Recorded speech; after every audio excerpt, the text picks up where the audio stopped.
Hey guys, so in this video, I'll be talking about what is called as email profile segmentation. All right, so uh, there's hardly any videos about segmentations in YouTube. All right, if there is, then there's only about engaged 30 or engaged 40, or maybe one-time buyers or something like that. Right, so it's important for us to uh, fully understand the concept of segmentation, because if you're sending the same emails to everyone, just batch and blasting your emails, then see your emails are not going to perform well, and instead you might get a lot of chargebacks, right? So it's very important that your messages are being specific to certain segments. So there is this thing called RFM framework, and I know a lot of agency might not know about this. All right, a lot of brands might not know about this thing. So yeah, let's get started with this. So the first point here is recency. How recently a customer has made a purchase. It helps tailor lifecycle messaging. Example, new buyer flow versus win back, right? So if someone has just purchased a product, then it's a very high time that you send them a campaign with an upsell across, because they're hot customers, right? And if you just imagine that you just bought a product from a store, and the store owner is like giving you a discount if you purchase any extra product on top of the main one, right? So obviously there is a high chance for you to make a purchase. So same goes here. If someone just bought a product, recent purchaser, you can make a segment as a recent purchaser in any platform that you're using, maybe ClickUp, right? Or maybe SendLane or OmniSend, right? It's pretty easy to do that. And for the win back flow, all right, so there might be people like customers who had maybe purchased a product 90 days back, and since then they have not made any kind of purchase, right? So you can use a win back flow for them to repurchase something. And the second point here is frequency. On how often someone buys helps identify loyal habitual buyers versus one-time purchasers, right? uh, so this is a very important one, because see, there are a lot of customers who might have just purchased one time, and there might be people who had purchased maybe more than one time or two time, right? Or maybe even there are people who like keep on buying from your store. So that segmentation is going to be um uh, very small, but still those are one of the high contributing customers for your store.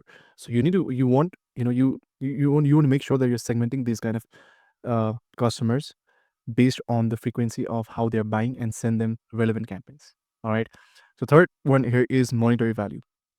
How much do they spend on average? Enables tiered offers. Don't send $100 offers to $20 buyers. So I see a lot of brands making this mistake, right?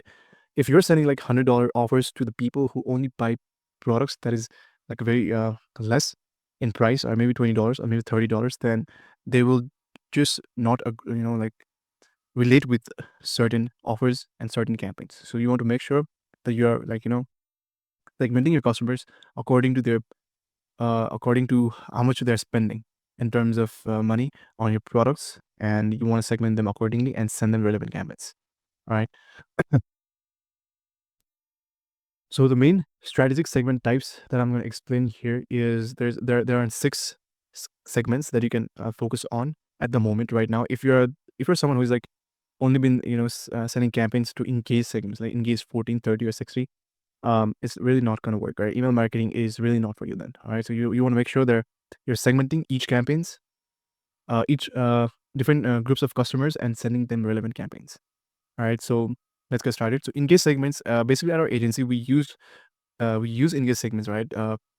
And we use engage 14 for the ones who has very low high spam complaints, and the deliverability is fucked up. All right. We highly suggest you to send, first few weeks of the campaigns to engage 14 if your deliverability is fucked up, because you want to make sure that you're only sending to engaging people, right? The people who are highly engaging, so that your deliverability improves, your domain reputation improves, right? So the second one here is prospects, non-buyers. Basically, these are the largest segment, but lowest value until converted, all right? Focus on nurturing via educational, product-focused content. Example might be here, enrich behavior data to predict product fit. Example, men clicking on sports shirts, show them relevant collections. So I see a lot of this, you know, marketing agencies uh, been like sending the same kind of product to everyone. See, if if a store sells, let's say, shoes, belts, and let's say suits, or let's say clothes, right? Overall, shirts, pants for men. And if the certain group of people are clicking on the um pants, all right, the pants section in the email campaign, you want to make sure that you are segmenting them differently. Right, each campaign you send is a new opportunity for you to hyper segment the audience. All right, you don't want to be sending the same kind of products. All right, you might be like sending the shoes, selling shoes campaigns to people who are interested to pants or belts, right? So you don't want to be doing that. You want to be fully focusing on sending highly personalized campaigns. All right. So the third one here is inactive or lapsed customers. Past buyers who haven't purchased again in a while. Use win-back flows again, like before. Reminders, FOMO, example, what you have missed, right? Combine email, SMS, and retargeting ads for omni-channel reactivation. If if there are like a lot of past buyers or lapsed customers, then using the whole omni-channel reactivation is a go-to marketing strategy that you can use. And there's no, like, you won't be losing any of your money, because basically you're just calling the trustworthy people to come back and see your store or your products once again. All right, and there's a high chance of them converting.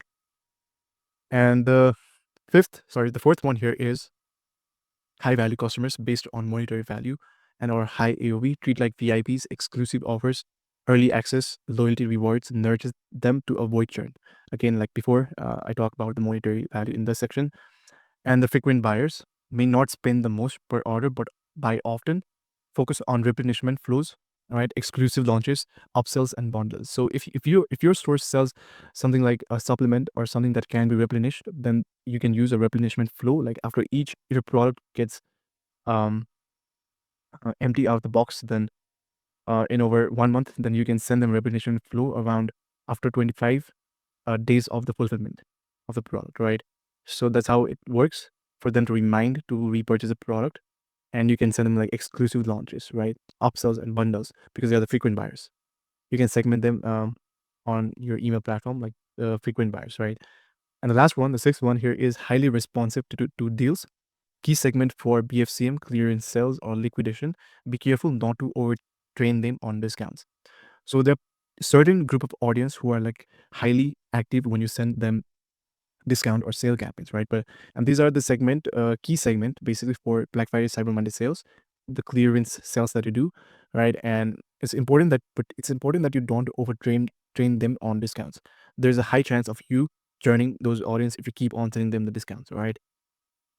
So yeah, and let's talk about the benefits of segmentation. Higher engagement, better open rate and click-through rates. Number two, increased revenue. More personalized messages convert better. See, the whole email marketing thing is about personalization. All right, if you're just batch and blasting your email campaigns and your ideas still in 2025, then you're not going to stick for a long time. All right. And the third one is reduced churn rate. Relevant content keeps people subscribed longer. The fourth one is higher LTV, maximizes value from each customer segment. The fifth one is better inbox placement, higher engagement, improves deliverability, right? So I think the fifth one is one of the most important part, right? If you are just batch and blasting the emails, you'll get a lot of spam complaints, a lot of unsubscribes, right? And that's just kind of like fuck up your whole deliverability game, right? So it's important that you're segmenting your audience according to your misses, and so that you get a better inbox placement, right? So yeah, that's it for this video. And if you have any questions regarding the segmentation and other email marketing things, you can drop a comment below and I'll just reply to you.